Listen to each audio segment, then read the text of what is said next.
Hello বন্ধুরা, আবারও একটা নতুন ভিডিও নিয়ে চলে এলাম। ইডলি, ধোসা, সাম্বার, চাটনি এই গানটি এখন সোশ্যাল মিডিয়ায় খুবই জনপ্রিয়। ইডলি, ধোসা দক্ষিণ ভারতে জনপ্রিয় খাবার হলেও বাঙালিরও খুব পছন্দের খাবার এইটি।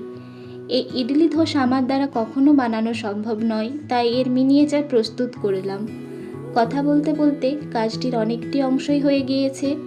দক্ষিণ ভারতীয় খাবার, আর তা যদি কলা পাতার ওপর না হয় তাহলে কি আর মানায়? তাই আমি আমার এই নকল ইডলি ধোসাকে কলা পাতার ওপরেই রেখেছি। জানো তো, আমার এক বন্ধু বলেছিল যে সাম্বার দক্ষিণ ভারতীয় খাবার হলেও এর উৎপত্তি নাকি পশ্চিম ভারতে। ছত্রপতি শিবাজি মহারাজের পুত্র সাম্ভাজি মহারাজের নামে এর নাম। এরই মধ্যে আমার কাজটা প্রায় কমপ্লিট। আচ্ছা, তোমাদের ইডলি ধোসার মধ্যে কোনটা ভালো লাগে আমাকে কমেন্ট করে জানাতে একদমই ভুলো না।